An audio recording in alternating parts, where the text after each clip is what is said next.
سلامونه تاسو ګورئ هم پښتون او زه یم تنظیم یوسفزی او زه یم کومل شبیر. وړاندې کوو د نن ورځې مهم خبرونه.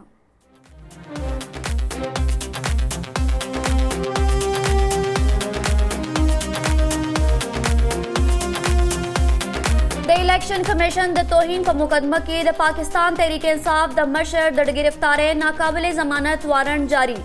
الیکشن کمیشن د اسلام آباد پولیس ته د پی ټی آئی د چیئرمین د نیولو حکم ورکړی. د تحریک انصاف چیئرمین د گرفتار او سبا کمیشن ته وړاندې کړی شي. د الیکشن کمیشن آئی جی اسلام آباد ته ہدایت.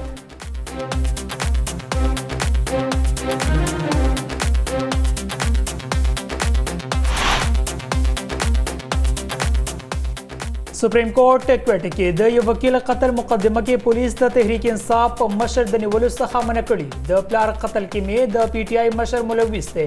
د وژل شوي وکیل زوی دعوا پخوانی وزیر اعظم تر د اګست د 9 ونه نیسي. د سپریم کورٹ حکم د کیس سماعت دوران پی ټی آئی مشر ته د اګست په 9 د حاضرېدو حکم جاری.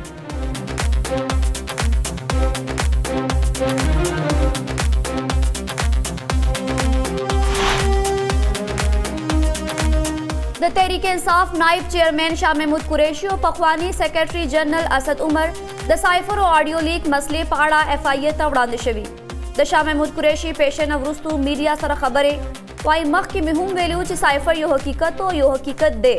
د سایفر د حیثیت او نوعیت په اړه د قامي سلامتۍ 2 غونډې رابللې شوې او په 2 غونډو کې سایفر منلې شوی و.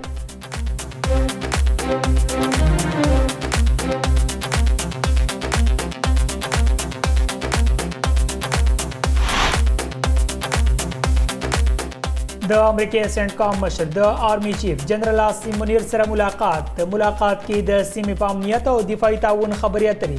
دواړو مشرانو په ټولو شعبو کې د همکارۍ په زیاتولو ټینګار کړی. د آئی ایس پی آر وینا وايي امریکایي کمانډر ترهګرۍ خلاف د پاکستانی فوج قربانۍ ستایلي. مشرانو د امنیت ټینګولو او استحکام لپاره د پاکستان د رول یادونه کړې.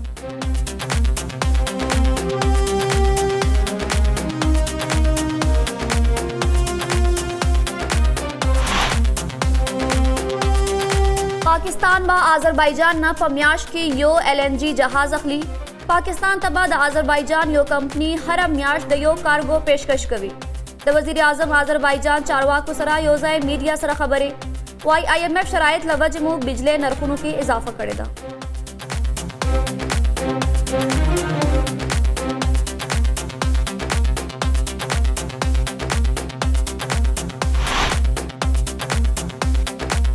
موجوده حکومت 14 میاشتو کې یوازې خپل کیسونه ختم کړي. اتحادیانو د ګرانۍ د ختمولو وعدې کړې وي ولی ګرانۍ او بیروزګاري د ولس ژوند خراب کړي. د تحریک انصاف وایس چیئرمین شاه محمود قریشي وینا وایي خلک به راتلونکي انتخاباتو کې د لالچ لپاره واک ته رسېدو او د تباهۍ بدل واخلي.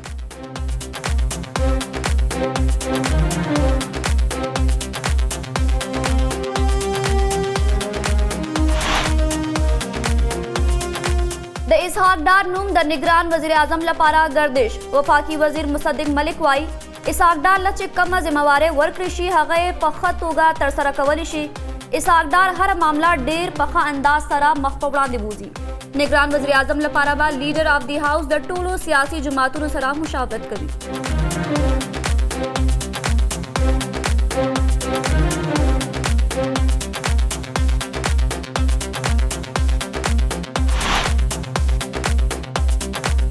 پاکستان پیپلز پارټي نگران وزیر اعظم لپاره د اسحاق ډار په نوم د اتفاق په اړه خبرونه مسترد کړي. د پیپلز پارټي مشرانو فیصل کریم کونډیا او شهري رحمان اسلام آباد کې مشترکه پریس کانفرنس. شهري رحمان وايي د پارټي قیادت تر اوسه نگران وزیر اعظم لپاره د سېنیټر اسحاق ډار نوم نه دی میلاو شوی او نه منګه په هیڅ نوم اتفاق کړي. پاکستان پیپلز پارټي غیر جانبداره نگران حکومت جوړولو ته ترجیح ورکوي.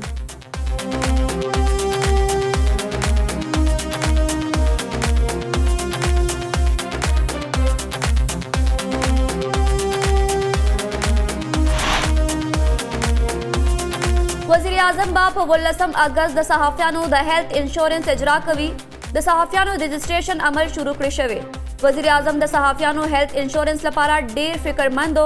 د اطلاعات او نشریاتو وفاقي وزیر مریم اورنګزیب پریس کانفرنس وایي زموږ په دور کې صحافیانو باندې تشدد یا اغوا نه ده شوی.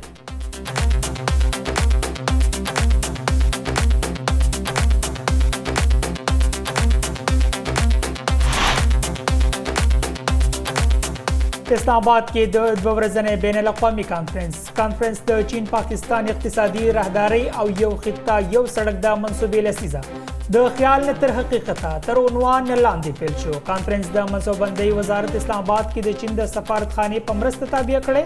کانفرنس مقصد د سی پیک پر روانو مرحلو کې د نورې زیاتې ګډې همکارۍ، پایدار ترقۍ او جامع ودې د نورو موقعو لاسته راوړل دي.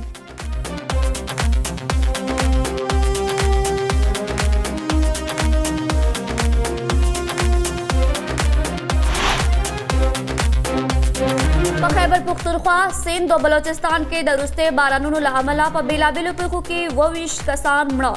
په خیبر پختونخوا کې د 2 ورځو په مهال د بارانونو، سیلابونو او د ځمکې ښویېدو له امله 9 کسان مړه او 8 ژوبل شوي. پی ډي ایم وایي په مجموعي توګه 9 کورونه مکمل تباه شوي او 8 کورونه جزوي زیانمن شوي. بلخوا د بلوچستان په بېلابېلو سیمو کې هم 6 تنه وژل شوي او 14 نور ټپیان شوي.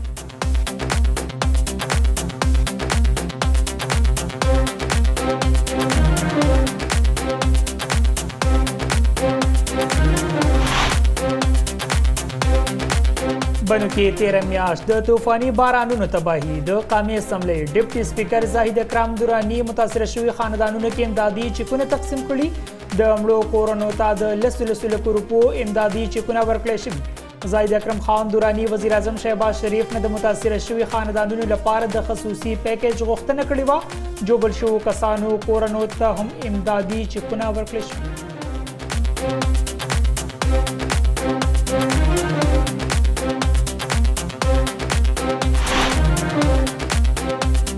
د پیښور یو سکول ریټایرډ پرنسپل باندې د پولیس تشدد کیس. د تشدد ویډیو په سوشل میډیا خورا. عدالت د ایس ایچ او شاپور په شمول د 2 پولیس چارواکو خلاف مقدمه درج کولو حکم. د درخواست کوونکي وکیل وایي پولیس افسرانو د چادر او چاردیوالۍ حرمت غولاندې کړی.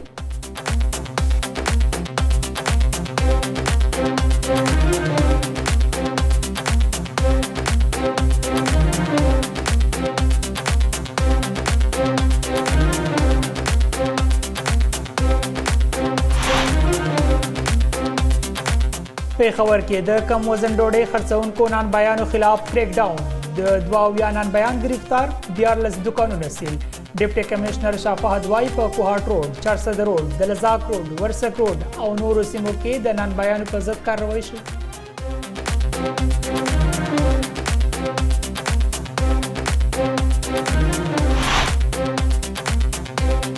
او سرخال اسلام آباد او خیبر پختونخوا په شمول د ملک په بالای علاقو کې د نور باران امکان. د ملک په لاندینی سیمو جنوبي پنجاب، شمال مشرقي جنوبي بلوچستان او سندھ کې هم پړک پړک سره د باران ورېدو امکان دی. د موسمیاتو محکمې پیشنګوئی.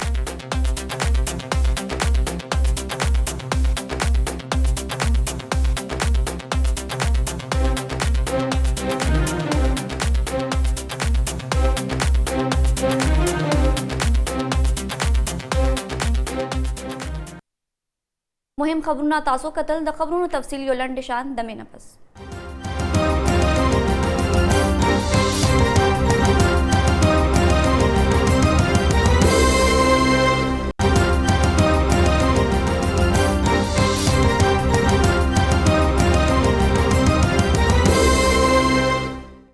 او اوس د خبرونو تفصیل. د بریټن آغاز کې اهم خبر شامل او د الیکشن کمیشن د توهین په مقدمه کې د پاکستان تحریک انصاف د مشر د گرفتاری ناقابل ضمانت وارنٹ جاری کړی. تفصیلاتو تر مخه د الیکشن کمیشن د توهین په مقدمه کې د پی ټی آی چیئرمین نو حاضر شوی. الیکشن کمیشن د اسلام آباد پولیس ته د پی ټی آی د چیئرمین د نیولو حکم جاری کړو. الیکشن کمیشن آئی جی اسلام آباد ته د ناقابل ضمانت وارنٹ عملي کولو هدایت کړي او ویلي دي چې د تحریک انصاف چیئرمین د گرفتار او سبا کمیشن ته وړاندې کړی شي.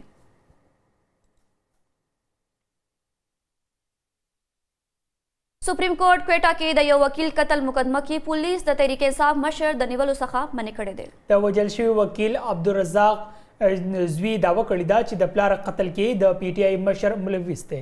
سپریم کورټ د ګل په ورځ پولیس ته حکم ورکړو چې پخوانی وزیر اعظم تر د اګست د 9 ونه نیسي.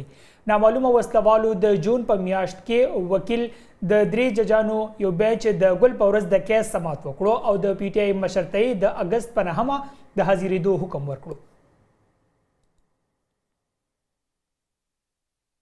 د تحریک انصاف وائس چیئرمین شاہ محمود قریشی او پخوانی سیکرٹری جنرل اسد عمر په اسلام آباد کې د ایف آئی اے په مرکزی دفتر کې د سایپر او آډیو لیک مسلې په اړه تحقیقاتي ټیم ته وړاندې شوي دي. دواړو تحقیقاتي ټیم ته خپل بیانونه ریکارډ کړل. د ایف آئی اے اسلام آباد زون ډایریکټر رانا جبار په مشرۍ اته کسیزه مشترکه تحقیقاتي ټیم په دې لړ کې تحقیقات کوي.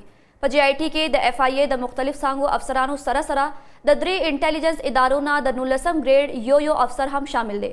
پیشن وروستو میډیا سره خبرو کې ښاغلي قریشي ویل 2 غنټې مشترکه تحقیقاتي کمیټه مخې ته حاضر شو. د سوالونو جوابونه دیانتدارۍ سره ورکړل.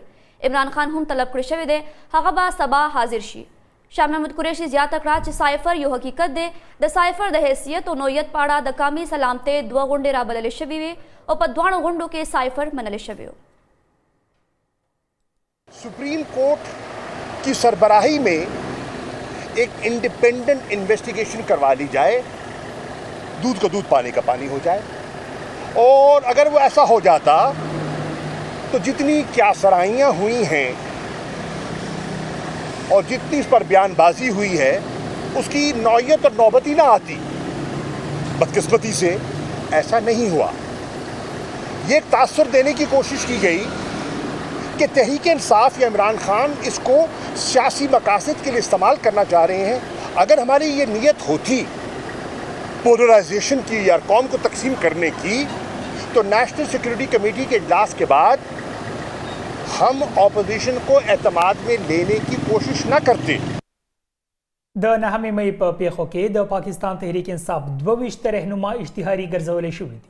د لاہور د ترهګر ضد عدالت د 9 مئی پیښو کې میاں اسلم اقبال، حماد اظہر، فروخ حبیب، علی امین گنڈاپور، مراد سعید او حسان نیازی په شمول 22 تنان اشتهاري ګرځولې دي. د پی ټی آی دغه 22 تنان عدالت کې په نه پیش کېدو اشتهاري ګرځولې شوې دي او دغه ملزمانو خلاف په تاڼا سرور روډ کې مقدمه هم درج کړې شوې. لاہور ترهګر ضد عدالت لخوا اعظم خان سواتی، حافظ فرد عباس، اندلیب عباس او واسق قیوم هم اشتهاري ګرځولې شوې دي. عدالت د پی ٹی آئی چیئرمین خویندې عظما خان او علیما خان هم اشتهاري ګرځولې دي. یاد دی وی چې 9 مئی پیښو وروستو د پی ٹی آئی یو شمېر مشران او کارکنان جیلونو کې بند دي. د امریکا د مرکزی سینټاګام مشر جنرل مائیکل ایریک کوریلا د فوج مرکز راولپنډي کې د فوج مشر جنرل عاصم منیر سره ملاقات کړې ده. د فوج یو بیان کې ویل شوی دی ملاقات کې د سیمې په امنیت او دفاعي تعاون خبرې وشوې. دواړو مشرانو په ټولو شعبو کې د همکارۍ په زیاتولو ټینګار وکړو. د فوج د بیان تر مخه د امریکای کمانډر د دهشتګردۍ خلاف د پاکستانی فوج قرباني وستایلی. هغه سیمه کې د امنیت ټینګولو او استحکام لپاره د پاکستان د رول یادونه هم وکړه.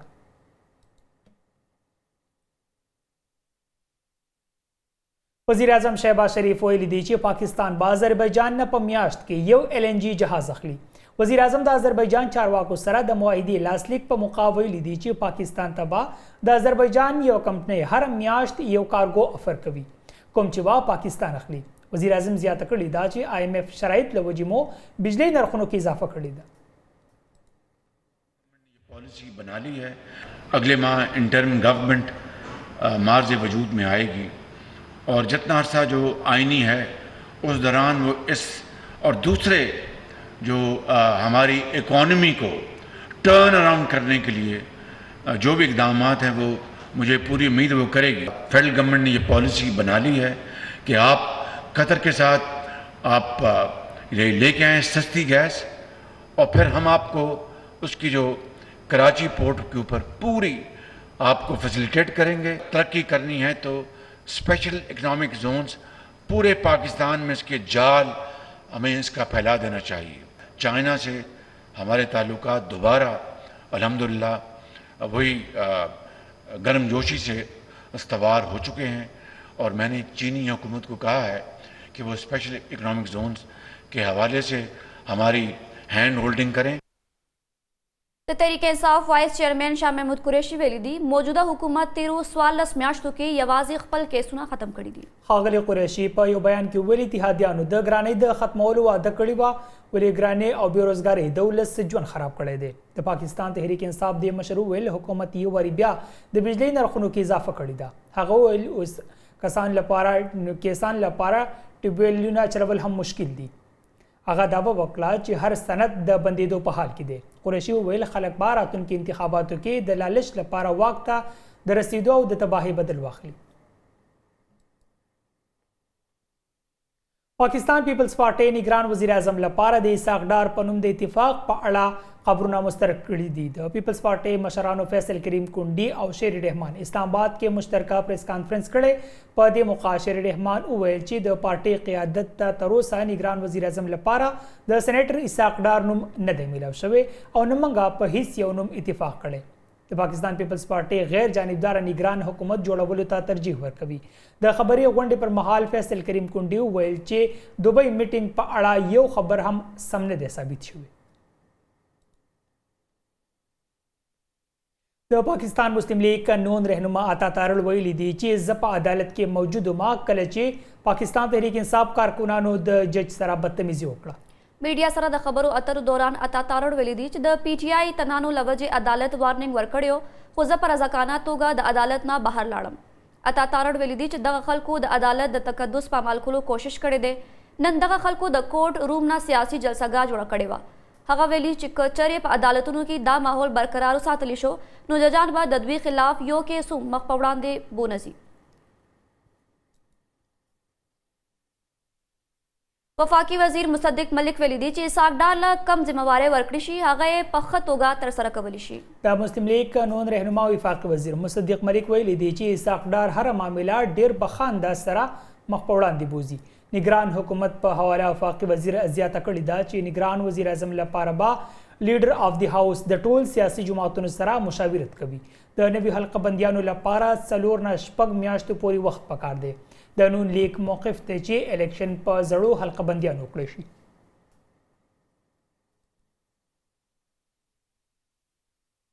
واکمن اتحاد پاکستان ډیموکریټک موومېنټ تر اوسه د نوي پارلیماني انتخاباتو د پاره په نیټې ټاکلو کې کامیاب شوي نه دي او د دې توندې به د نگران وزیر اعظم د پاره په یو نوي سلا شي. زموږ همکار عبدالهدي معیار په دې هکله رپورټ تیار کړی دی. راځئ چې وګورو. 2 هفتې مخکې چې پاکستان مسلم لیگ نون ویل چې قومي اسمبلی به د اګست په 14 تاریخ باندې تحلیل کړي شي نو پیپلز پارټۍ مشوره ورکړه چې اسمبلی دې د اګست په 8 تاریخ باندې تحلیل کړي شي. د دې نه پس د وزیر اعظم شهباز شریف 2 بیانونه راغلل. په یو کې ویل چې اسمبلی به د وخت نه مخکې ماته کړی شي او نگران حکومت به د 3 میاشتو لپاره وټاکلی شي. خو د هغې نه یو 2 هفتې وروستو بیا یو بل بیان شهباز شریف صاحب ورک او ویل چې اسمبلی به په خپل وخت باندې ماتیږي. سیاسي ذریعې هم دا وایي چې پیپلز پارټي غواړي چې انتخابات په خپل وخت یعنی د اکتوبر په میاشت کې وشي خو مسلم لیگ نون غواړي چې انتخابات په نومبر کې یا د هغې نه هم وروسته وشي. دا نگران وزیر اعظم د ټاکلو په معامله باندې هم د دواړو غټو پارټو ترمنځ اختلاف نظر مخې ته راغلی دی. 13 هفته قمر زمان کایرا د پیپلز پارټۍ مشر هغه وویل چې مونږ به نه ریټایرډ جج نه ریټایرډ جرنیل او نه یو صحافي د نگران وزیر اعظم په توګه باندې ومنو. اوس چې د اسحاق ډار صاحب نوم د نگران وزیر اعظم په طور را څرګند شو نو پیپلز پارټۍ بیا د خپلو تحفظاتو اظهار وکړ او ویل چې په پارټۍ کې دننه لا په دې هکله باندې مشوره روانه ده. دا دواړه خبرې ښیي چې د واکمن پی ډي ایم دواړه غټې پارټۍ نه په نگران وزیر اعظم په نوم باندې متفق دي او نه د انتخاباتو په نیټه باندې. خو که دې دواړو ګوندونو په وخت باندې یو متفقه فیصله ونه کړه نو داسې صورتحال مخې ته راتلی شي چې د دواړو دپاره د مشکلاتو باعث وي. خبرونه نور هم لرو خو وخت شوی د یو لنډې شاندمې هم پښتو ون سره اوسئ.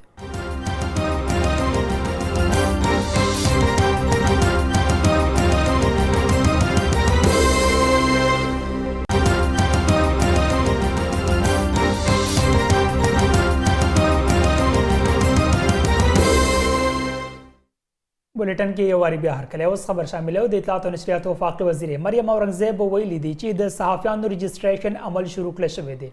اسلام آباد کې پریس کانفرنس ته د وینا په وخت وفاقي وزیر ویلي دي چې وزیر اعظم به په 18 اګست د خبريالانو د هیلث انشورنس اجرا کوي.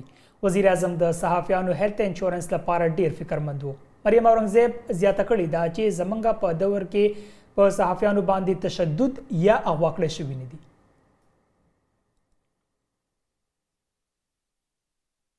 نن اسلام آباد کې د چین پاکستان اقتصادي راهداري او یو خطه یو سړک د منصوبې لسیزه د خیال نه تر حقیقته تر عنوان لاندې یو 2 ورځنی بین الاقوامي کانفرنس فیل شو.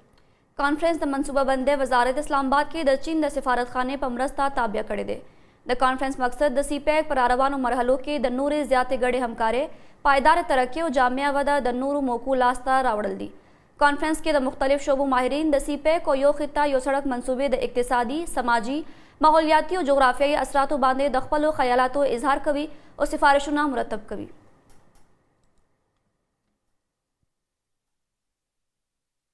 څنګه چې انتخابات رانږدې کېږي ټول سیاسي جماعتونه خپل انتخابي مهم کې تیزی راوستلې ده. پاکستان پیپلز پارټي د خیبر پښتونخوا یو اهمه سیاسي پارټي ده او د صوبې په سیاست کې یو غښتلی کردار لري. د اخندزاده چټان شخصیت د تعریف محتاج نه دی. هغه د پیپلز پارټي یو سینیر عہدهدار دی او د ماضي کې باجوړ نه د قومي اسمبلۍ غړی هم پاتې شوی دی. هغه دا وخت موږ سره په ټلیفون لاین موجود دی. د هغه نه به تپوس کو.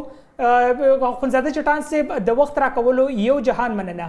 د ټول اول راته دا ووایي چې د پاکستان پیپلز پارټي په صوبه کې انتخابات چې دی نو هغه روان دي په ټول ملک کې. په دې حواله باندې ستاسو څه سټریټیجي ده؟ بسم الله الرحمن الرحیم. ګوره جی پاکستان پیپلز پارټي به په ټول ملک کې په خپل ټیکټ باندې الیکشن کوي او عوامو ته به ځي. زمونږ د پارټۍ چې کومه خدمات دي په 2008 نه د 2013 پورې چې زمونږ کومه خدمات دي یا د هغې نه مخکې د محترمې په وخت کې وو یا د زرداري صاحب د بټو صاحب په دور کې کوم خدمات وو او یا اوس زمونږ چې کوم منسټران دي هغه زمونږ سره که د بېنظیر انکم سپورټ وزارت دی، هغه زمونږ سره که د وزیر خارجه وزارت را سره دی یا د آبي وسایلو وزارت را سره دی. د هغې چې کومه کارکردګي ده نو یو به هغه د عوامو مخې ته ږدو او بر د راتلونکي وخت دپاره نه چې موږ د دې ملک دپاره نه د دې عوامو دپاره نه کوم سوچ لرو نو هغه به د عوامو مخې ته ږدو. دا زموږ یقین دی چې په دې ملک کې کله په ازادانه، صاف او شفاف الیکشن شوی دی نو د عوامو چایس چې کوم دی د پاکستان پیپلز پارټي ده، ځکه چې دا د غریبو عوامو پارټي ده او په دې ملک کې غریب په ډېر لوی اکثریت سره دي. نو چې کله هم داسې موخه راغلې ده نو د پاکستان عوامو پاکستان پیپلز پارټي ته خپل رای ورکړی ده. چټان صاحب د خیبر پښتونخوا په پخوانو نوې زمشوي ضلعو کې ستاسو د پارټۍ موجودګي څومره ده او هیلې او امیدونو مستدي انتخاباتو کې ستاسو د کارکردګۍ څه امکانات دي؟ ګوره چې دا خو حقیقت دی چې پاکستان پیپلز پارټۍ پښتنو لا ډېر زیات کار کړی دی، د صوبې له نوم ورکړی دی، د صوبې ته خپل حقوق ورکړي دي. د کالاباغ ډیم چې کومه مسله وه هغه پاکستان پیپلز پارټۍ د همیشه لپاره ختمه کړې ده. خو د ټولو نه زیات احسانات چې د پیپلز پارټۍ په چا دي نو هغه په ایکسپارټ باندې دي، هغه په پخواني قبایلي ضلعو باندې دي. که پخواني ضلعو کې سکولونه دي، که هسپتالونه دي، که کالجونه دي، که سړکونه دي، که د ووټ حق ورته چا ورکړی دی، که د HCR غوندې عذاب نه چا خلاص کړي نو دا پاکستان پیپلز پارټي ده. او پاکستان پیپلز پارټۍ همیشه لپاره نه چې آزاد الیکشن شوی پیپلز پارټۍ ته ووټ ورکړی دی. 2008 کې د پاکستان پیپلز پارټۍ په ټیکټ باندې زه منتخب شوی وم او په دې تیر 2018 الیکشن کې زمونږ د ټول پښتونخوا نه یو کس کامیاب شوی دی او کوم چې زمونږ د ورسیز منسټر دی ساجد حسین توري او هغه هم د ایکسپارټ نه کامیاب شوی دی، د کورمي جنسي نه کامیاب شوی دی. نو دلته په سابقه پاټه کې د پاکستان پیپلز پارټۍ سره خلک ډېر زیات مینه او محبت لري. چټان صاحب په وفاق کې او په صوبه کې په دواړو کې څه ګڼئ چې آیا په خیبر پښتونخوا کې دا وخت کې چې دی نو نګران حکومت دی روان الیکشن چې کوم دی نو ستاسو څومره پر امید دی د صوبې نه او بیا په وفاق کې څه امیدونه لرئ؟ ګوره جی زمونږ خو د صوبې نه بالکل نه یو مطمئن. دلته چې کوم نګران حکومت دی دلته خو صحیح بالکل گورنر راج دی، دلته خو نګران حکومت نشته دی. غلام علي صاحب چې څه غواړي هغه کېږي او په صوبه کې صرف د دوو پارټو کارونه کیږي چې د عوامي نېشنل پارټي د جماعت علماء اسلام کارونه کیږي چې د هغوی گورنر دی او امیر مقام صاحب مخبل چیف سیکرټري کې نه ولې دی خپل فینانس سیکرټري کې نه ولې دی نو د دې دوو پارټو کارونه کیږي منګه پاکستان پیپلز پارټي او عوامي نېشنل پارټي زمونږ خو چې کوم منسټران دي اخو بالکل به اختیار نه سي دا غوي سره هیڅ قسم اختیار نشته دي جی صرف په نوم باندې چې کوم دي نو وزیران دي جی نو منګه خو د دې موجوده حکومت او د کارکردګۍ نه ځکه چې زمونږ وزیر اعلی صاحب ډېر شریف النفس سړی دی او هغه هیڅ کوم کار نه لري ټول حکومت چې کوم دی نو غلام علي صاحب گورنر صاحب چلی او هغه چې په څنګه طریقې سره چلیږي نو هغه بس تاسو میډیا والي تاسو ته پته جی جی چې کومه قصې او کومه کہانیانې د هغې متعلق خلک کله واوري او په دې کې 100% حقیقت دی چې ترانسپورت پوسټینګ په څه طریقې سره کیږي او نور کوم حالات دي نو هغه د چا نه پټ نه دي. صحیح ډېره مننه اخندزاده چټان صاحب هم پښتو ون ته د وخت راکولو.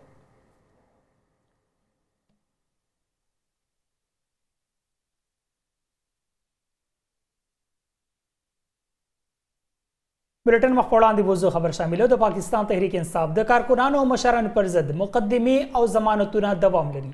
ملکنډ کې د ترهګرۍ ضد عدالت د پی ټی آی د 102 کارکنانو ضمانت منظور کړی دی.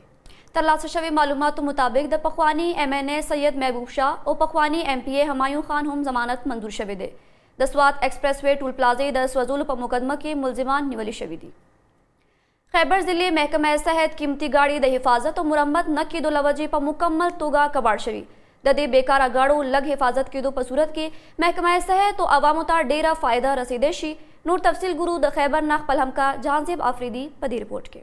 جی بالکل د فاټ انضمام نه مخکې کله چې پولیټیکل انتظامیه په دې علاقه کې نو د هغې چې کومې اساسي وي د انضمام نه وروستو هغه اساسي اوس د تباهۍ په طرف باندې روانې دي. دا وخت تاسو کتلی شي چې یو امبولینس دی کوم چې د ایجنسي هیډ کوارټر هسپتال په دې باندې لیکلی شوي دي د لکونو روپۍ دغه داسې امبولینسز په مختلفو ځایونو کې ولاړ دي او زموږ په هسپتال کې په دې وخت کې اوس هم امبولینس نشته دی د عوامو سهولت لپاره. که چېرې ضلعي انتظامیه لږه غوندې خرچه په داسې ګاډو باندې وکړي نو تاسو یقیني خبره ده چې دا به د عوامو په کار باندې راشي. همدغسې نور ډېر ګاډي کوم چې په مختلفو تاڼو کې د باړې په تاڼه کې د جمرود په تاڼه کې د لنډ کوتل په تاڼه کې ورسره د وادي تیرا په مختلفو علاقو کې داسې هغه اساسي هغه ګاډي چې په هغې کې فایر بریګیډ نه علاوه امبولینسز هم شامل دي د ضلع خیبر په مختلفو ځایونو کې ولاړ دي. خو ضلعي انتظامیې په دې باندې خپلې سترګې مکمل توګه باندې پټې کړي دي. که چېرې دغه ګاډي په کومو کې چې لږ لږ مرامت پکار دی او دا مرامت وکړو نو دا ګاډي د عوامو په ښه باندې راتلی شي. خو د بده مرغه په دې طرف ته هیڅ قسم توجه نه ورکوي او دغه ګاډي کوم چې ولاړ دي 4-5 کاله وشو د انضمام نو دغه په ورځ په ورځ باندې دا ختمیږي. غلطې پرزې پټوي. تاسو کتلی شئ چې په دې ګاډي کې ټیرونه وغیره نشته دی هر څه دې ښکلی شوي دي. خو که اوس هم حکومت په دې باندې توجه ورکړي محکمه صحت نورې محکمې د چا سره چې دا ګاډي ولاړ دي نو د حکومتي خزانې هم ډېر بچت کېدی شي او د خیبر عوامو ته هم ډېر زیات فایده چې کوم ده رسېدی شي. ډیپټي سپیکر قومي اسمبلی زاهد اکرم خان درانی په بنو کې 13 میاشت طوفاني بارانونو له وجې متاثره شوي خاندانونو کې امدادي چیکونه تقسیم کړي دي. د طوفاني بارانونو تباهي خورېدو نه پس زاهد اکرم خان درانی وزیر اعظم شهباز شریف نه د متاثره شوي خاندانونو لپاره د خصوصي پیکیج غوښتنه کړې وه. کم نه پس چې د وزیر اعظم شهباز شریف د احکاماتو لاندې پی ډي ایم اے خیبر پښتونخوا د متاثره شوي کورونو لپاره د خصوصي امدادي پیکیج منظوري ورکړې وه. نو تنانو لپاره 10 لکه او جوبل شوي لپاره 3 لکه او د کم جوبل کسانو لپاره د 50,000 روپو امداد ورکولو اعلان شوی دی. په اولنۍ مرحله کې د مړو کسانو کورونو ته د 10 لکو روپو امدادي چیکونه ورکړل شوي. د مکمل پروسس تیرېدو نه پس جوبل شوي کسانو کورنۍ ته هم امدادي چیکونه ورکړل شول. په دې موقع ډیپټي سپیکر قومي اسمبلی زاهد اکرم خان درانی ویلي دي دا امداد د مړو او جوبل کسانو نعم البدل خو نشي کېدی ولې بیا هم موږ دوی ته د یووالي احساس ورکولو لپاره دا امداد ورکړی دی. هغه ویلي دي چې د کورونو نقصاناتو هم جاج روان دی چې د مکملېدو نه پس به یې ازاله کولی شي.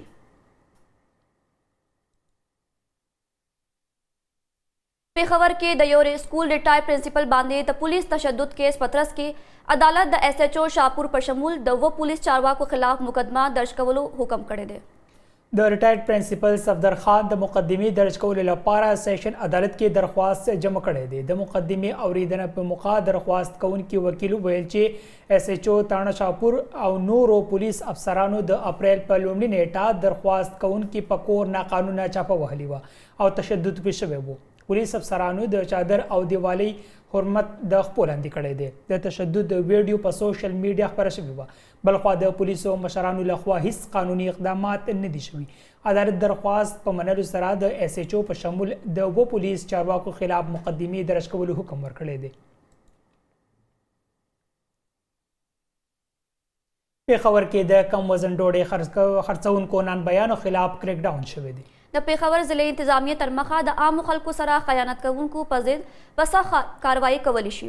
ضلع انتظامیه د نانبایانو په ضد کاروایي په ترڅ کې 2 نانبایان گرفتار کړي او د چاپې دوران 14 دکانونه سیل کړي دي. ډپټي کمشنر شافاد وایي په کوهاټ روډ، چارسده روډ، د لزاک روډ، ورسک روډ او نورو سیمو کې د نانبایانو په ضد کاروایي شوې.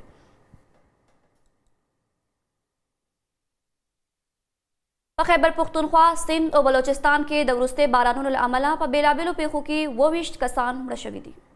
د سند صوبې په قدرتي آفاتونو د انتظام ادارې پی ډي ایم ای تر مخه په سند کې د جولای 9 نیټې نه تر 23 پورې د بارانونو له وجې مختلفو پیښو کې 12 کسان مړه شوي دي. مړو شوو کې 15 ماشومان، 6 نارینه او 1 ښځه شامله ده. د غرنګې په خیبر پختونخوا کې د 2 ورځو پر مهال د بارانونو، سیلابونو او د ځمکې ښویدو له امله 9 کسان مړه او 8 ژوبل شوي دي. پی ډي ایم ای وايي په مجموعي توګه 9 کورونه مکمل تباه شوي او 88 کورونه جزوي زیانمن شوي دي. بلخوا د بلوچستان په بیلابیلو سیمو کې هم 6 تنه وژل شوي او 14 نور ټپیان شوي دي.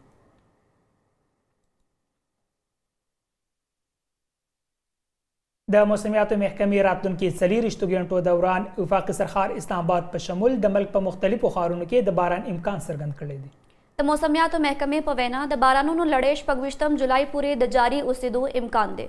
د دوران دیر، سوات، کوهستان، شانګله، بنیر، مانسیرا او ابټاباد کې هم د باران امکان څرګند شوی. پی ډي ایم ای وايي د لاهور په شمول په پنجاب کې د بارانونو لړۍ به د نن نه تر 13 جولای پورې دوام ولري. د اوبو په کچه کې د اضافې له امله راوي، چناب او جیلم کې د سیلاب خطر هم شتون لري چې له امله یې ټول متعلقه ادارو ته د الرټ اوسېدو هدایات جاری شوي دي.